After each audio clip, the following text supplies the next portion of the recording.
You're listening to Fox City's Murder and Mayhem, your bi-weekly dose of true crime history in a small rural community of Wisconsin.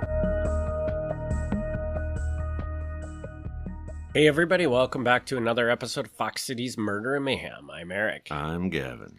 Gavin, we are back again. That's true. We are. That's become your go-to when I say we're back again. Yes. And he's got his laptop in front of him. Where are we going to? Yes, I have my laptop because I was polishing this turd right up until last night. So was this one that you were waiting on a police report for? No. No. So for listeners, I'm still waiting to hear back from both Kaukauna and Green Bay. If I don't hear back from them soon, we can go ahead and do it without that. I'd rather I hear back, but, that's fine. So instead, we're going to do Eric's episode. Ooh, in Eric's episode. And Eric doesn't even remember what Eric's episode is. So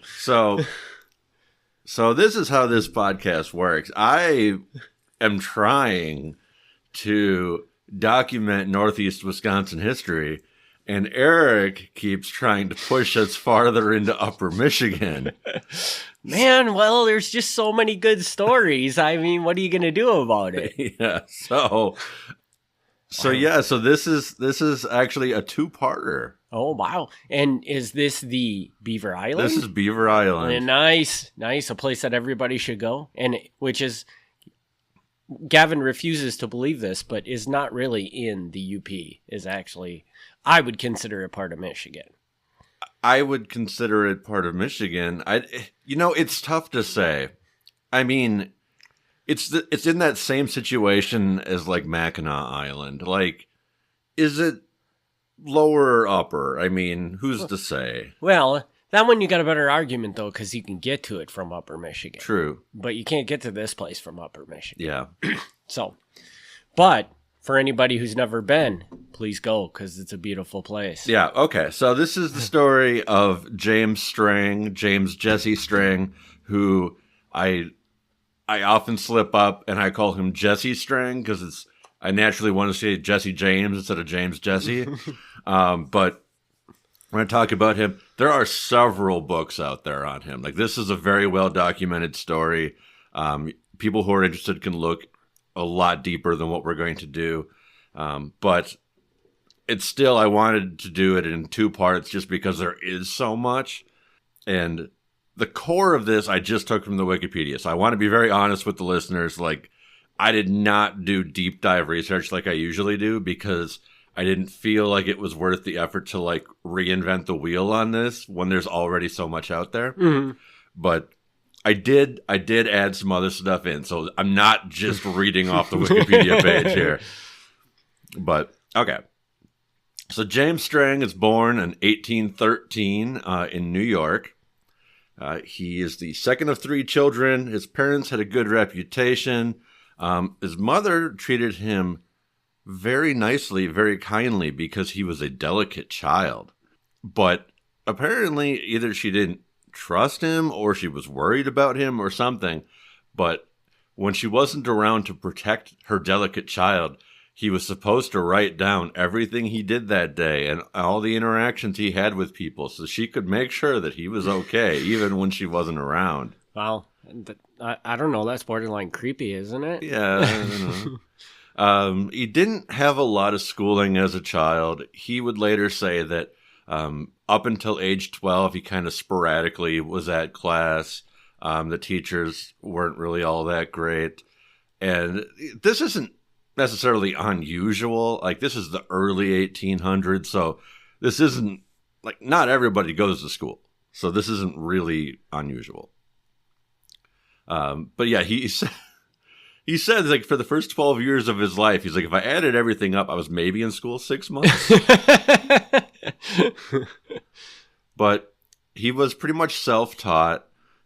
He spent a lot of time at home reading and learning, and he really liked studying classic thinkers, or even not really classic at this point. He was a huge fan of Thomas Paine, who today is a classic thinker, but Thomas Paine is Revolutionary War. So I guess in his time, that's like only 50 years ago. So maybe not classic yet, but he seemed to be drawn to people who kind of challenged the traditional ways of government and religion and thinking about them in different ways. Okay. I'm not going to go into who Thomas Paine was, but basically he wrote books sort of saying that mankind had rights that sort of went beyond what government was able to give them. He challenged the traditional view of God. Like Thomas Paine was,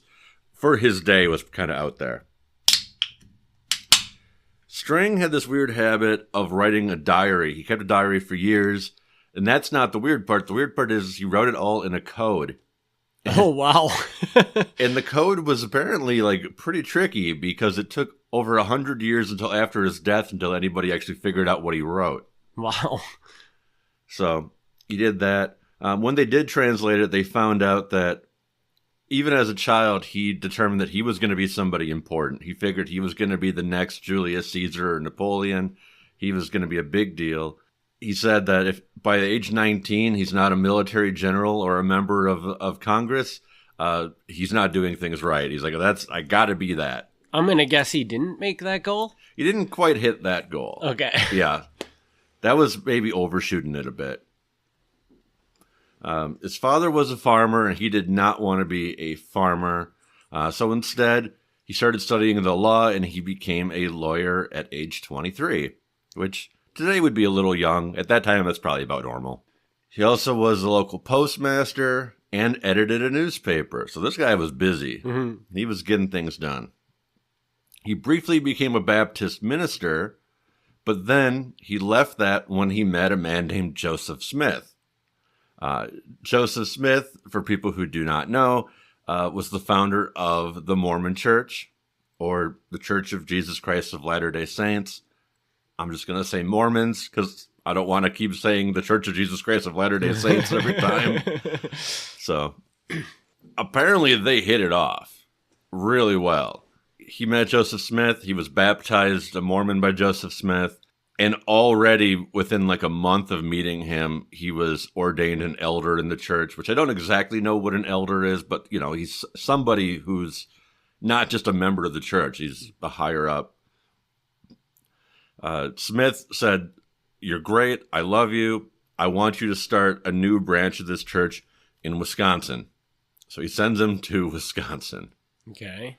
At a town, and I still don't know how to say this, Voree or Voree, I don't know, Voree. Never even heard of it. Does this town still exist? It still exists. It's kind of, it's down in like the Racine, Burlington area. Okay. That sort of part of the state, southeast Wisconsin. But shortly after Strang left and went to Wisconsin, Joseph Smith was murdered in Illinois. That's a whole story in itself, but this is not the Mormon podcast, so we're not gonna. So is Joseph Smith from New York? Originally, yes. Okay. This is where the story starts getting kind of weird.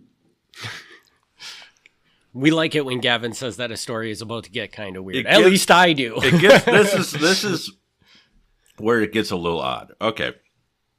So Smith has been murdered.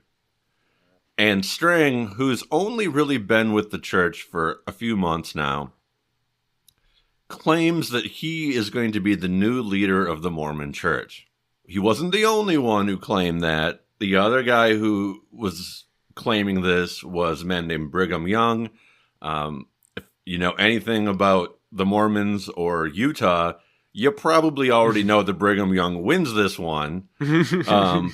But they both kind of said, "Hey, I'm the next guy to run the church." Young he had a lot more backing from people. He had been around longer. His name was well established. He knew he had the upper hand, so he declined invitations to debate. Strang's like, "I want to debate you." Young's like, "No, it's not worth my time." So there was a little bit of, a power difference there. But Strang had something in his back pocket. he had what he called the letter of appointment. Okay. And this is 9 days before Joseph Smith was murdered. He sent a letter to Wisconsin to Strang that was a letter saying, I appoint you, blah, blah, blah. And I don't know the exact wording of it, but Strang took that to mean, I have picked you to be the new successor of the church. Okay. This was very debatable. Some people said it was forged. They later ran tests on it, and they don't think it's forged. One member of the Brigham Young group said, oh, it's real, but I wrote that as a prank. Like, that wasn't Joseph Smith. Like, I just wrote that because I thought it would be funny to send you a letter telling you you're cool. That sounds a little far-fetched. Yeah. And the other theory, which I tend to accept, is the letter is authentic, but Strang either misinterpreted it or was purposely misinterpreting it. And all it was saying, I appoint you the leader of the church in Wisconsin. Mm-hmm. Which that makes sense. I just sent you to Wisconsin. Here's your formal letter saying you are the head of the Wisconsin branch of the church, not the entire church. Mm-hmm. So that I tend to think. But Strang had supporters. In fact, all of Joseph Smith's brothers said, yeah, that looks like a letter that says you're in charge.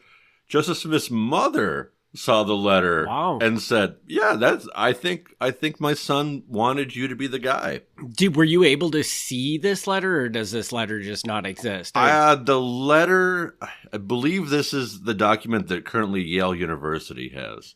So it does still exist, but I did not personally see it. Okay, so you didn't read it. I'm just curious, like the wording and like how questionable it is, It's I don't think it's, again, not having seen it, I don't know, but I don't think it's like clearly laid out, hey, I'm going to get murdered next week. Obviously that is not going to be in it, but like, is it easy to interpret it as, he's appointing him the leader? Because it seems like if his entire family, Joseph Smith's entire family is saying, oh yeah, that makes sense. I mean, there had to have been some wording in there that made it look like it was going to be, that it could be exactly what he was saying it was. Oh, definitely. But yeah, it's kind of it's very strange to me that the family so quickly came to his side. Because this guy had only been with the church for a few months. So he was, and obviously like he was a go-getter. He's running a newspaper. He's got a religious background. He's got a law degree. So like, he's not just some random guy. This is a guy who's worked hard and really wants to go out there and get things done. So he's not a bad choice as a leader. It's just, it's kind of he'd be jumping over many other people for the job, which happens, but I can see why the majority of the group was like, I don't think this makes sense. He had the support of the family and some other people. One was a guy named John Bennett, who was a doctor. And John Bennett, I mean, I don't know if there's a book on just him, but that guy could get his own book probably. He was wild. He was the mayor of Nauvoo, and Nauvoo was like the Mormon headquarters in Illinois. Okay. And he was a weird guy. Like he set up this group called the Halcyon Order of the Illuminati. And he backed up Strang, goes, yeah, Strang is great. And then as part of this group within the Mormons he created, he named Strang to be like the leader of the group, which he called the Imperial Primate.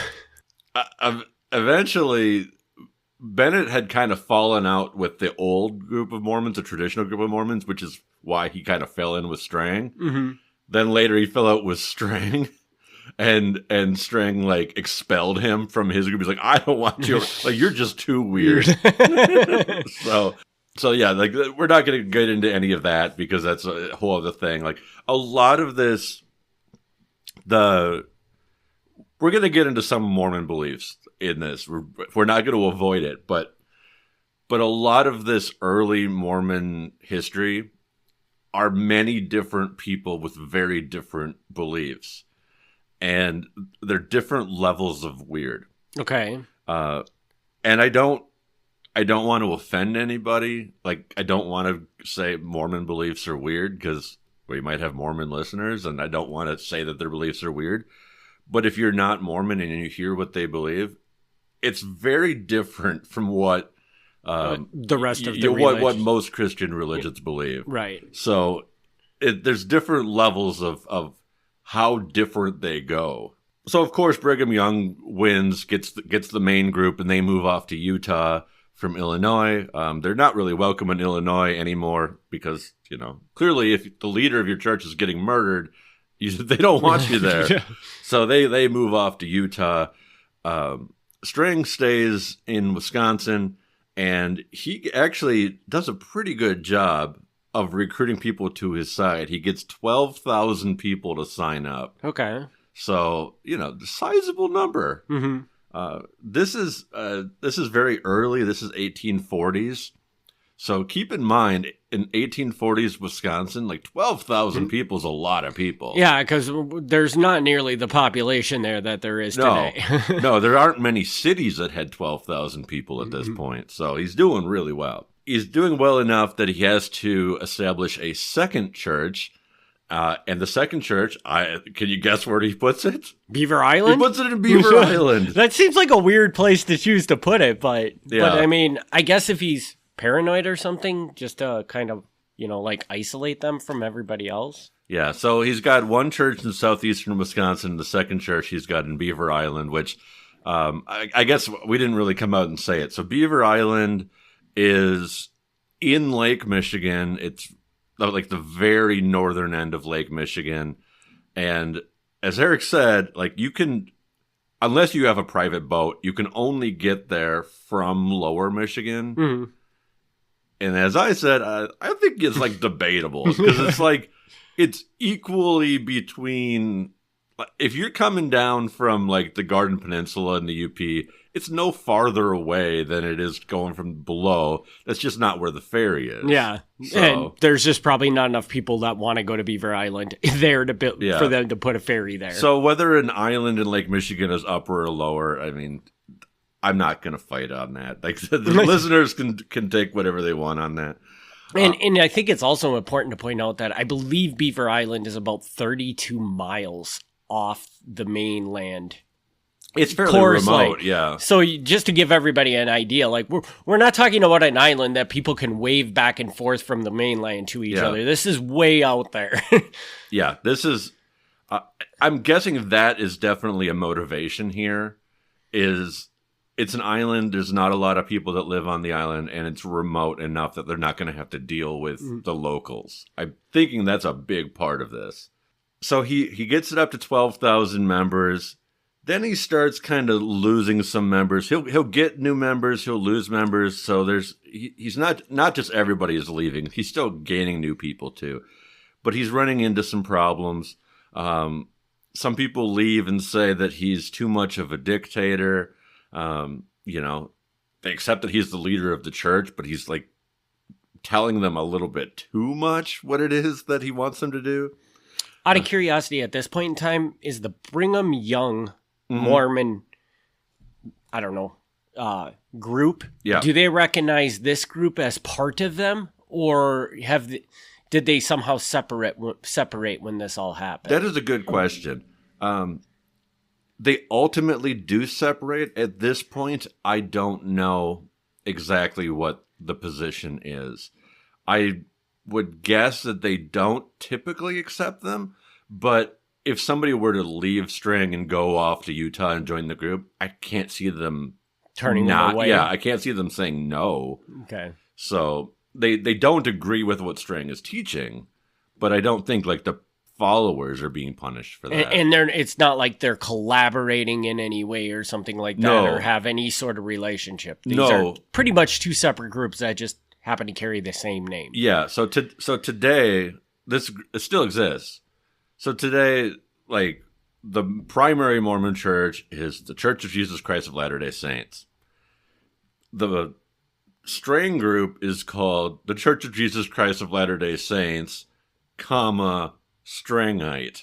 Okay. So, like, they still claim to be the church, but they add that after the fact just to let you know we don't agree 100% with the main group. We've got a few things that we disagree on. In this group, you said the group still exists even today? It still exists today. Is it a sizable group, do you know? Or Not is really. It, we'll get to that. Okay. We'll get to that. But Sorry. it's not. I'm totally jumping ahead. Yeah. No, it is not a sizable group. I'm actually kind of surprised it exists at all.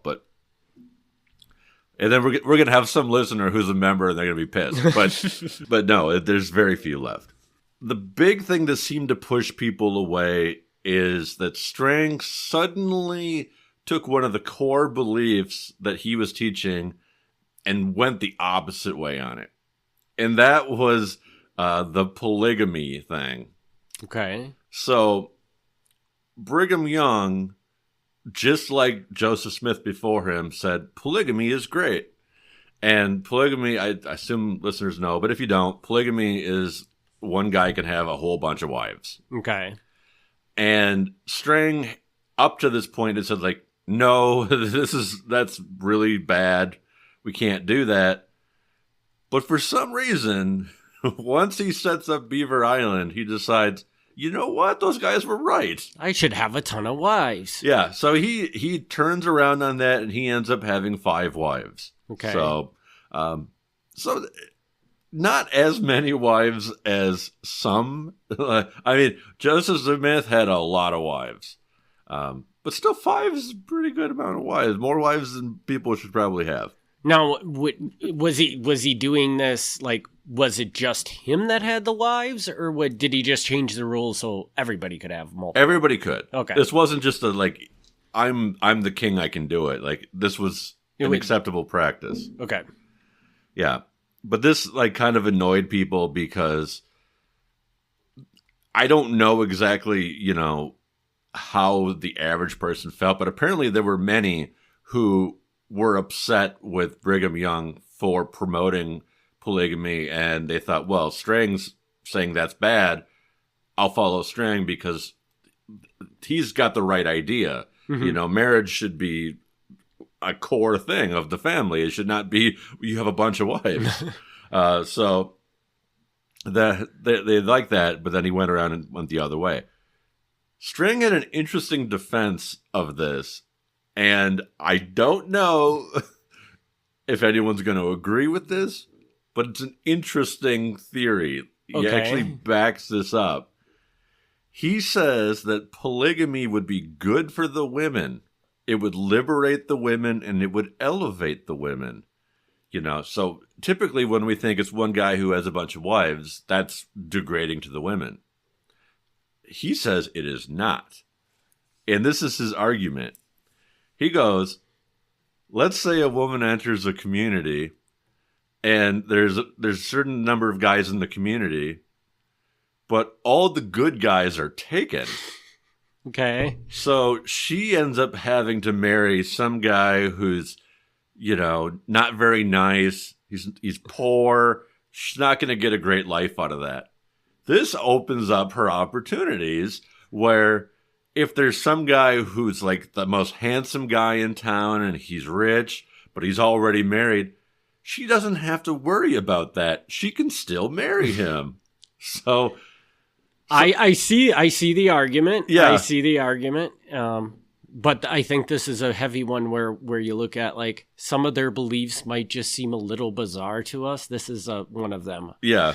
Now, I'm not saying I agree with that, but I appreciate that he tries to make that argument because it is an interesting one where if you're a young woman and there's a limited number of men available and you can only find bad men, that's an interesting point to make. Like, hey, you don't have to not take the good guy just because he's married. Like,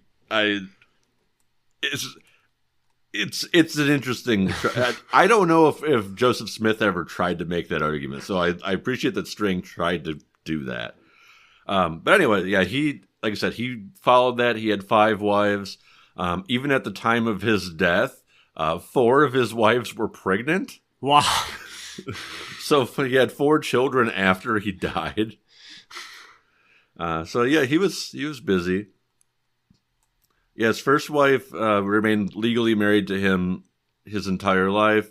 The other wives not legally married to him because even though it was okay in the church, Wisconsin and Michigan never accepted that. At first, he tried to hide the fact before he openly told everybody, yeah, we have multiple wives.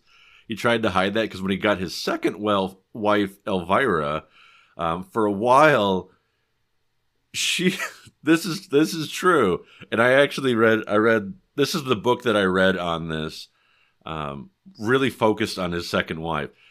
She would wear a disguise, including a fake mustache, and call herself Charlie Douglas and say that she was Strang's nephew.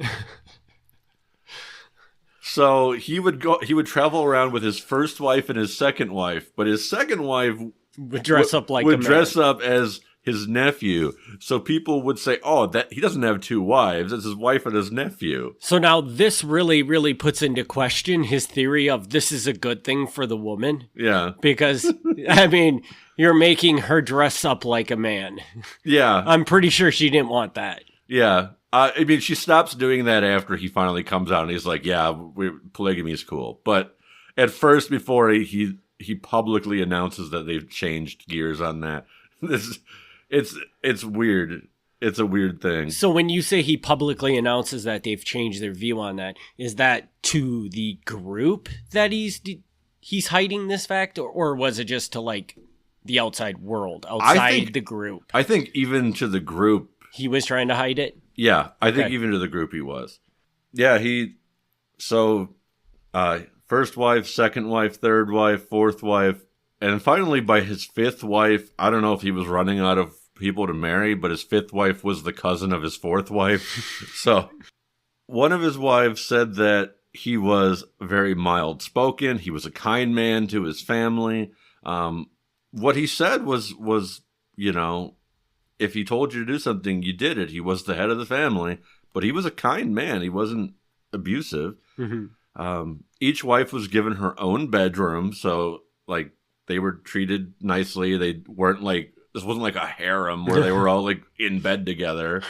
But they were still a family where they would sit down to meals together, and it wasn't like these wives were secret. They all knew about each other. And did it ever discuss like, do the wives get along? It seemed to. It doesn't suggest ever that there was any animosity from wife to wife. I mean, I'm sure things came up, but not anything dramatic. Yeah, it seemed to. Yeah, I said that another one of the wives. This is Phoebe, who is the 5th wife. The 5th wife would later say that she loved Strang and she was devoted to him.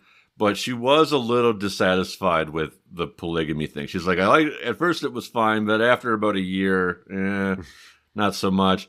And, you know, I don't know how this works, but I'm guessing like by the time you reach like wife 5, you might not be getting the same level of attention as wife 1 and 2. Yeah.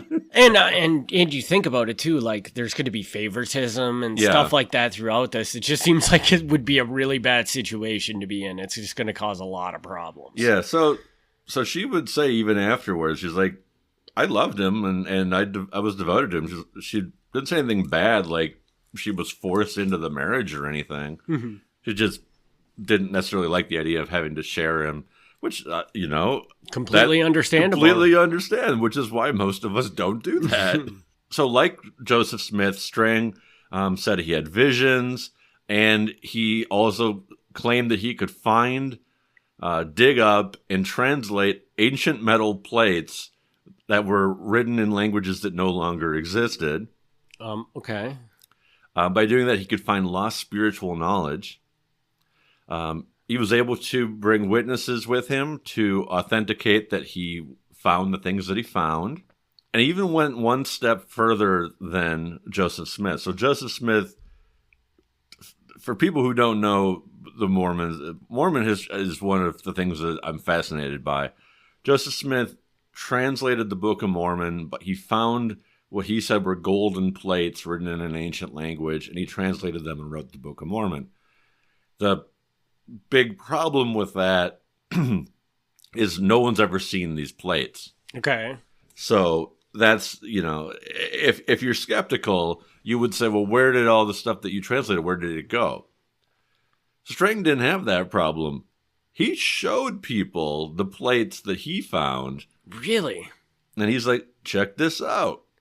So he even showed like a local celebrity. There was a guy in southeast Wisconsin named Christopher Scholes who invented the typewriter.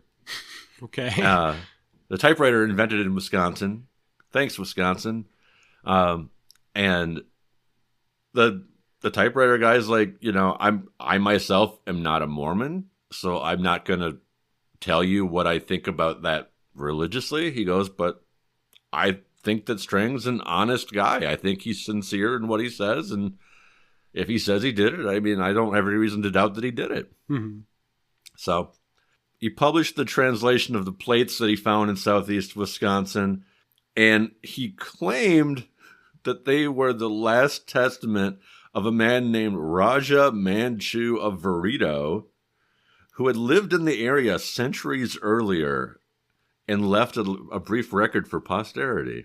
This is like the thing, like if you're not Mormon, this sounds really weird, is they would find these records that were like thousands of years old, buried in the United States.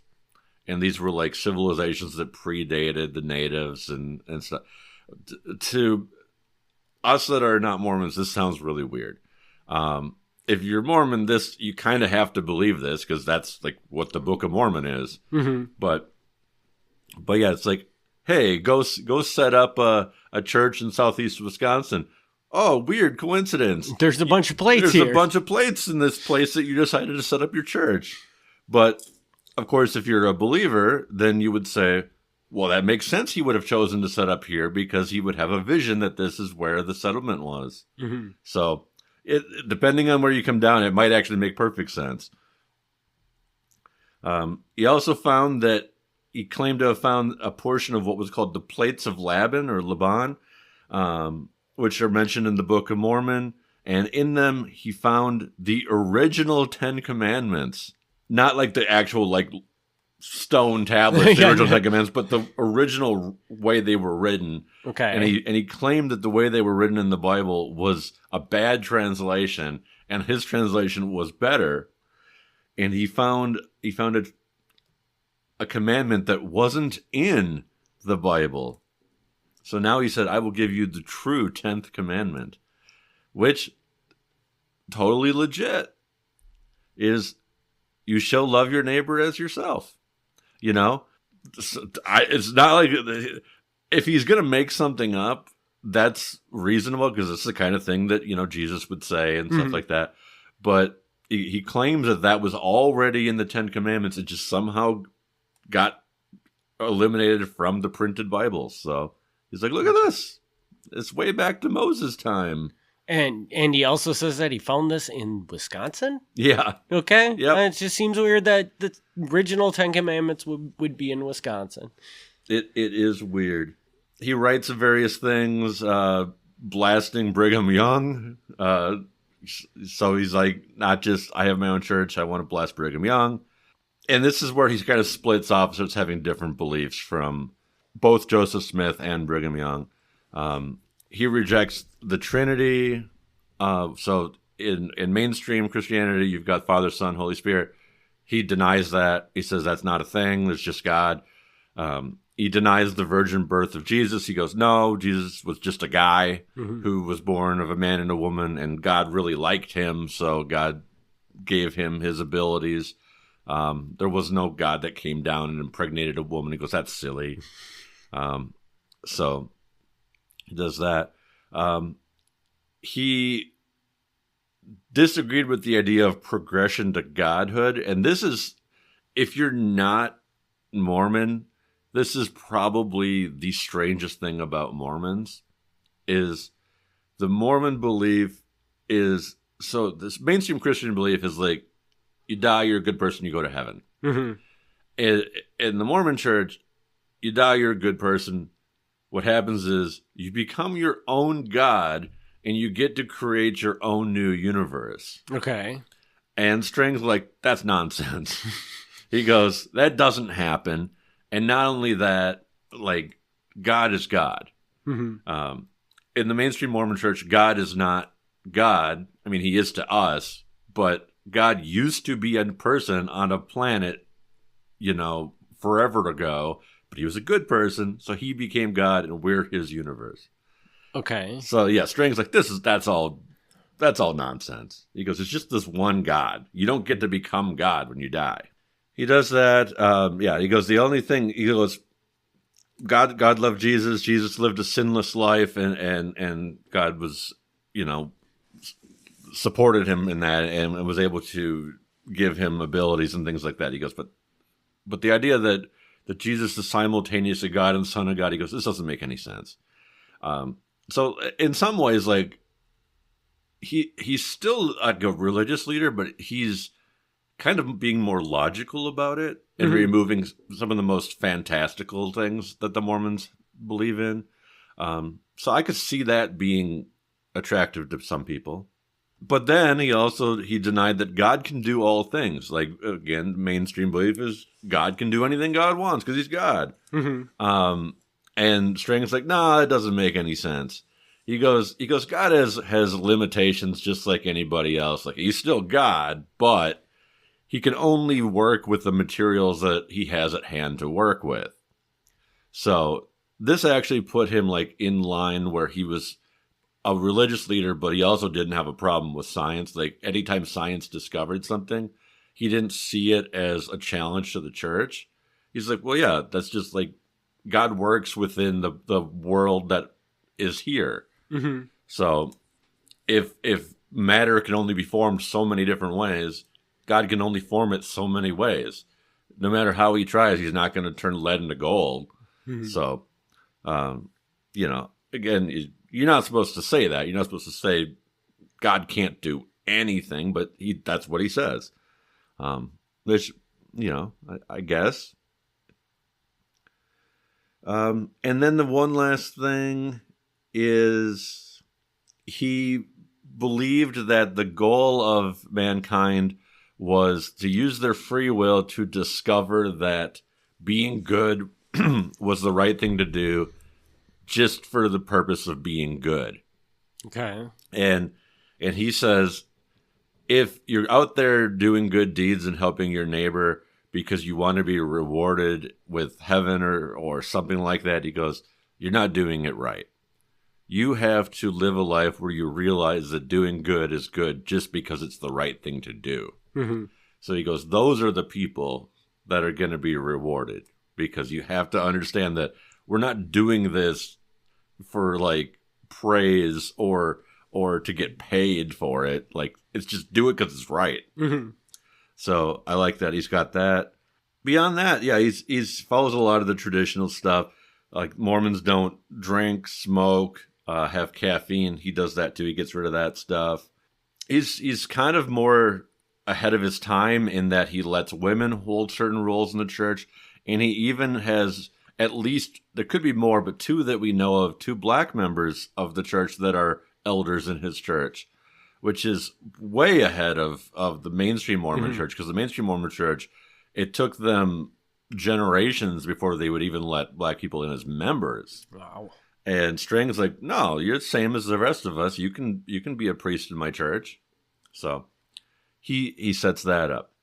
So this is the end of part 1. I wanted to build up how we get to Strang being the leader of the church and what he's telling his followers.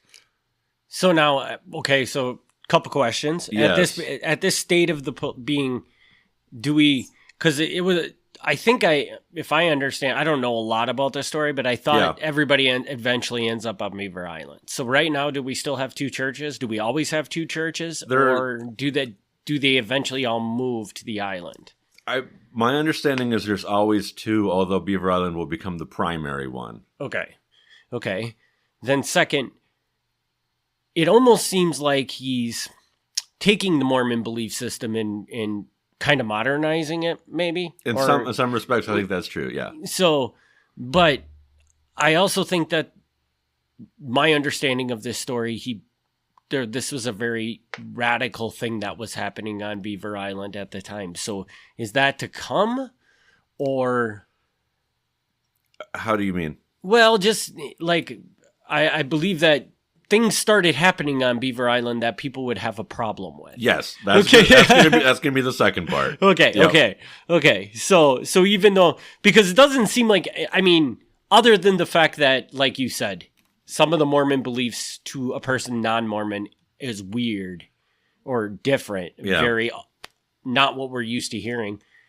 Doesn't sound like he's doing anything that horrible at this stage in the game. No, yeah. So I've got this split up in sort of like the traditional way you would tell a story in two parts. The first half, I'm just telling you who he is, telling you how he got to be where he was, and in the second half, we're going to talk about how everything went wrong. Okay. So far, yes. In the first half, you shouldn't really have a major problem. You might disagree with him. Yeah. But nothing about him seems like he's a terrible person. Yeah, exactly.